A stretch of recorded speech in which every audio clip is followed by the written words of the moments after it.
Behind us is the Alfa Romeo Stelvio. It's the first SUV by the Italian manufacturer, and as you can see, it's got strikingly good looks. It's very practical. It's not the most economical vehicle in the world. Well, you would get the 2.2 litre diesel for that. And if you want even more power, there's a Quadrifoglio too. The range does start from just over 31,500, however, the model we have here is just under 47. Yeah. So, yeah, it's I mean, it speaks for itself, doesn't it? yeah, that's it. It's considerably cheaper than the German rivals. Yeah. And it looks amazing. I was going to say, let's face it, it is one very pretty car. I mean, it does rival the looks of the Giulia, if not slightly prettier. Now, I'm going to be taking a look at the exterior styling. I'll be looking at the interior, the functionality, the practicality. Ben will be driving it because I'm not allowed to, but I'll give you my passenger experience. And I will give you my driving experience. We'll then bring you our verdict on whether or not this is the car for you.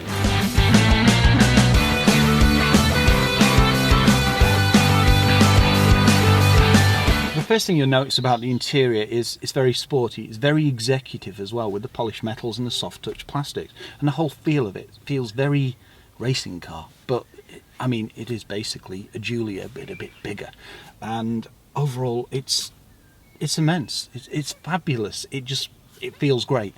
Now, with an Alfa Romeo, you expect a certain level of functionality, and the Stelvio doesn't disappoint. You've got all-round electric windows, you've got power folding heated mirrors. You've also got blind spot detection in the mirror too, which is perfect when you're on the motorway and such. You've also got automatic headlamps, rain sensing wipers, and you've got paddle shifts on the back of the wheel. Now, luckily, they're not actually on the wheel, they're mounted on the actual steering column, which means it's perfect, because some cars do have it on the wheel, and it makes it a bit harder to change gear while you're cornering. It's also heated, so very nice in winter. You've got your media controls in the centre. You've also got your start engine stop button, which is a bit like a Ferrari. When it comes to the infotainment system, you've got DAB radio, you've got navigation, you've got Bluetooth. There is no Apple CarPlay, but it's very simple to just plug your phone in and play your tunes. So that's not really a problem. You've also got dual zone climate control, 12 volt adapter, USB, and one thing to note is this stereo system isn't touchscreen, but you can control it with an intuitive dial in the centre. There's also some buttons to the long side for menu and options.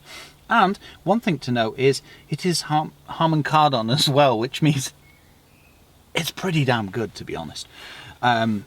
It's probably up there, one of the best systems that we've heard in an SUV. So you open up here and you've got your USB and you've got your auxiliary as well. Going back to the gearbox, you've got your paddle shifts for the engine, obviously, and you've got your shifter in the middle. If you knock that left, you can knock it into manual. You've also got your DNA button, which is your dynamic, your normal, and your advanced efficiency mode. And one thing to note is this car also has descent control too. When it comes to practicality in this car, it's very good. You've got lots of headroom, you've got lots of legroom. There's lots of adjustment in the seat as well. I mean, realistically, they're all singing and dancing. You can adjust the lumbar. They're also heated and they're fully electric with memory function too. When it comes to the steering wheel, you've got height adjustment and you've got reach adjustment too. The storage in this car is very good. You've got decent sized door pockets and the carpet line too, so if you've got a bottle in there or a set of keys or whatever, there's no rattling and jangling, which is really cool. When you come to the centre, you've got two cup holders under a slidey door. And the central storage area is rather large too. You can get a bag of crisps in there or some sweeties. It would have been nice to see a wireless charging plate in there too, but you know. You've also got the glove box. Now, if you want space in there, you're basically going to have to probably store the manual somewhere else. Now, when it comes to the interior in this car, it's fabulous. I mean, this is the Milano Edizione edition. Okay, it's a fair few grand more, but it is worth it. It's very comfortable. I mean, you've got these perforated leather seats, and you've also got all the electric adjustment in them too. But overall, soft touch plastics, polished metals, and really nice trims and finishes. Stepping into the rear of the car, you'll notice it's very simple to get in here, and that's helped with the raised ride height. Okay, the doorways are a bit narrow, but that's kind of what we saw on the Giulia, and it's perfectly easy to get in, especially with that raised ride height. Now you've got lots of headroom, you've got lots of legroom as well. And as I mentioned, I'm 6'3", so that seat's set up for me. And even when I lean right back, I don't really brush on the roof of the car either, which is really good.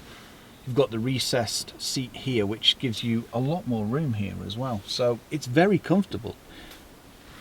Right, when it comes to passengers, you basically can get 2 adults in here and a child, 3 children. I wouldn't really go for 3 adults, but it would work with, you know, a squeeze.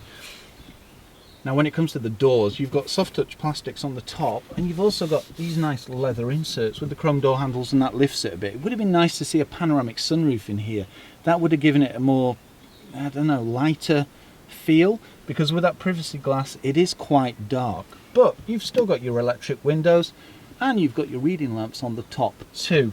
When it comes to storage, you've got your door bins, and you've also got your cup holders in your centre pull down armrest too. And you've got vents in the centre as well, so you can keep yourself nice and cool with that aircon. And ISOFIX points too. Oh, and not to forget, obviously, safety. You've got the airbags as well. When it comes to the boot of the car, you've got a power tailgate. You can open it in 3 ways. You can double click the key. You've also got the button on the boot, and on the driver's side door you've got a little switch too. Now, once it's open, you've got a decent sized square space. It's 525 litres of space too, so pretty roomy to be honest. You can also see the Harman Kardon system. There's the sub. Now, if you drop the seats, you'll end up with 1600 litres, which is relatively big to be honest.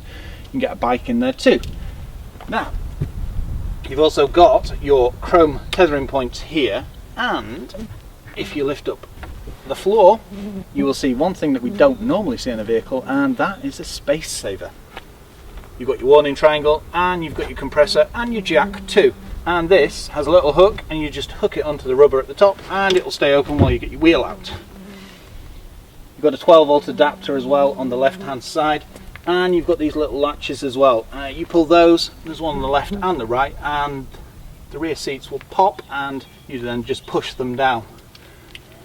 And it's a relatively flat surface as well, so if you're loading something in, there's not much of a lip. And one thing to note here is there's no boot lip either. And you've also got a pull out parcel shelf too.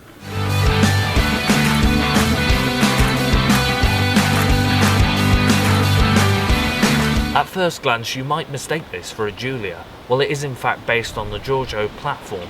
However, this being the Stelvio adds more practicality, but it still drives like a car. You've got the signature Alfa Romeo grille and also these beautiful body lines. At the front of the car you have automatic bi-xenon headlamps with daytime running lights. You also have automatic wipers and front parking sensors. It must be said that this is one of the prettiest 4x4s on the market today, if not the prettiest. Coming to the side of the car you have the Alfa Romeo signature in the headlamp. It's just one of those special touches. You have 20-inch alloy wheels with a 45 profile tyre and red brake calipers.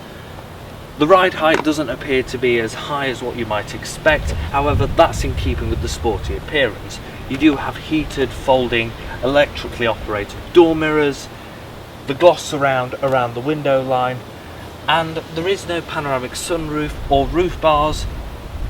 There is also, however, keyless entry. Coming to the back of the car, the styling gets very clever. You've got this robust plastic cladding on the rear bumper, however it's broken up with this silver insert and the dual chrome tipped exhausts. You also have parking sensors, a reversing camera. You are reminded that this is the Q4, so it does have Alfa Romeo's four-wheel drive system. You also have LED rear lights, the privacy glass that's continued from the rear doors, and a sporty rear spoiler.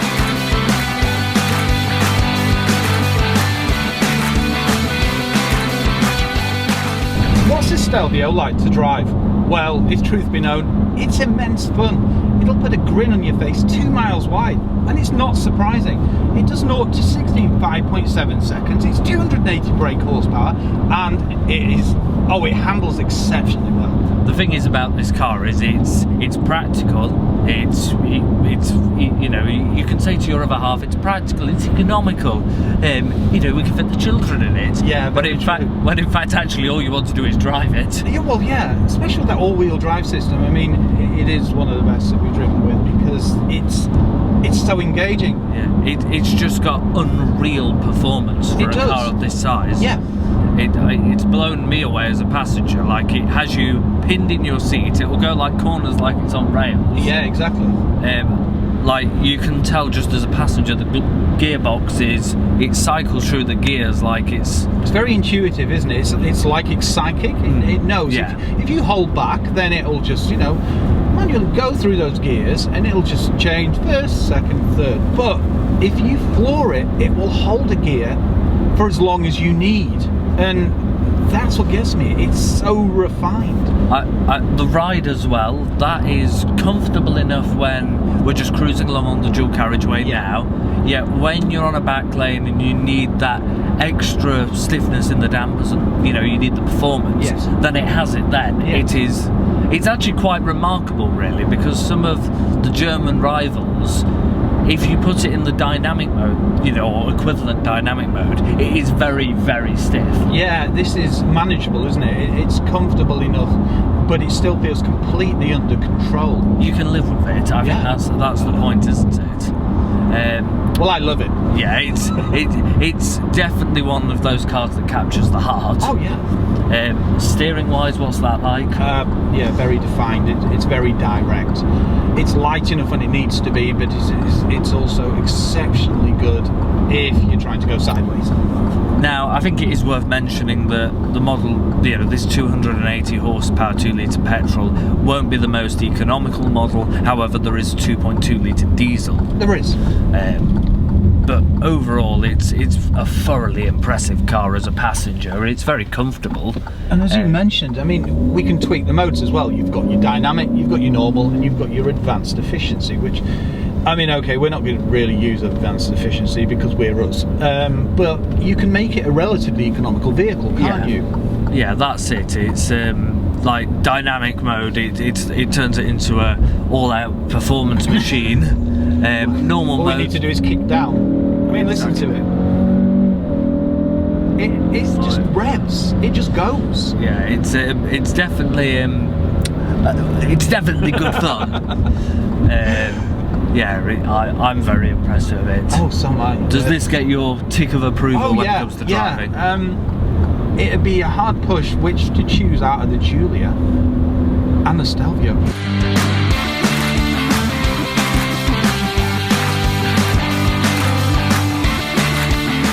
So what's our verdict of the Alfa Romeo Stelvio? Well, the car certainly speaks for itself. Striking looks. I mean, it's iconic Alfa. It's practical. It's performance orientated. It's executive too. That's it. It's very practical. You can fit the family in. You can fit plenty of luggage in. It looks the part. It does. And it's got loads of tech on it as well. You know, you've got automatic lights, automatic wipers.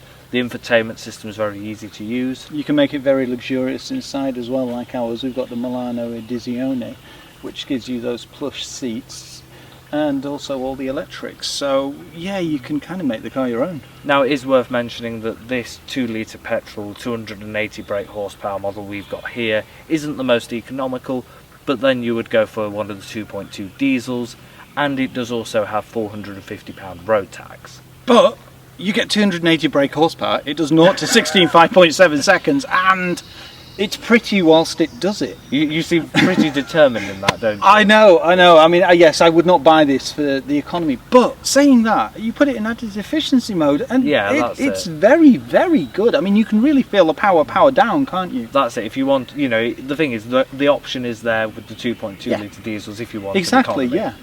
Like the range does start from what, just over £31,000? Yeah, I think it's 31,700, something like that. Something like that. Yeah. So, you know, it is But very what's affordable ours? to buy. Ours is what, just under 48,000. Yeah, but so you get a lot for that, don't you? you get a lot of car for your money.